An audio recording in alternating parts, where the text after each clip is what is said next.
നമ്മുടെ സ്വപ്നം കാണുന്ന ഒരു സ്റ്റേജ് ഉണ്ടാവും. ലൈഫിൽ അങ്ങ് നടന്ന സമയത്ത് ഇപ്പം എപ്പോഴും ഭയങ്കര ഹാപ്പി ആയിട്ട് തോന്നുന്ന ഒരു മൂമെന്റ് ഉണ്ടോ ലൈഫിൽ? അതായത് വിഷമം തോന്നി എന്നാൽ അത് അത്രയും ലൈഫിൽ എപ്പോഴും ഓർത്ത് വെക്കുന്ന ഒരു കാര്യം. ഓർത്ത് വെക്കുന്ന കാര്യം എന്ന് പറഞ്ഞിട്ട് ഒരു വലിയൊരു പ്രമാണി ഒരു മുതലാളി വന്നിട്ട് എന്നോട് പറഞ്ഞിട്ടുണ്ട്. കാരണം ഞാൻ അയാളെ വണ്ടിയിൽ ഇങ്ങനെ പോയപ്പോൾ എന്നോട് നിർത്തിയിട്ട് എന്നെ അവിടുന്ന് ഒരു ആൾക്കാർ നിർത്തി, നമ്മൾ അവിടുന്ന് ഇറങ്ങിയിട്ട് എന്നെ അവിടുന്ന് ആൾക്കാർ ഫോട്ടോ എടുത്തു. ഇവർ ഫാമിലി വന്നിട്ടാണ് ഫോട്ടോ എടുത്തത്.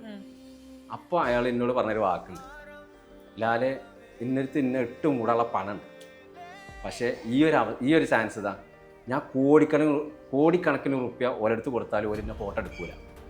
കാരണം ഇതാണ് എനിക്ക് കിട്ടുന്ന ഏറ്റവും വലിയ ഇതെന്ന് പറഞ്ഞിട്ട് സമ്പാദ്യം. അത് വലിയൊരു കിട്ടില്ല. കാരണം എന്താ വെച്ചിട്ടുണ്ടെങ്കിൽ അങ്ങനെ ഒരു സംഗതി ആർക്കും കിട്ടിയിട്ടുണ്ടാവില്ല. അയാൾ പറയാം അത്രയും പൈസ അടുത്തുണ്ട് എന്നുള്ളത് എനിക്കും അറിയാം, അത്ര വലിയ മുതലാളി എന്നൊക്കെ എനിക്കറിയാം. പക്ഷേ ആ ആൾ എന്നോട് പറയാണ്, ലാലെ ഇതെനിക്ക് കിട്ടിയില്ല, ഇപ്പം എന്നെ വന്നുകൊണ്ട് ഒരു ഫോട്ടോ എടുത്തില്ലേ, ഞാൻ അത്ര വലിയൊരാളാണ് കാര്യങ്ങളാണ്, പക്ഷെ എന്നെ ആ ഒരു ഫോട്ടോ എടുത്തില്ലല്ലോ, ഇതാണ് എനിക്ക് കിട്ടുന്ന ഏറ്റവും വലിയ അവാർഡ് ഒക്കെ പറഞ്ഞു. കുറേ അയാൾ എനിക്ക് അങ്ങനെ കുറേ ക്ലാസ് എടുത്തത്. അന്ന് ഞാൻ സ്കെച്ച് ചെയ്തു, കുറേ പണം ഉണ്ടായതുകൊണ്ട് മാത്രം കാര്യമില്ല.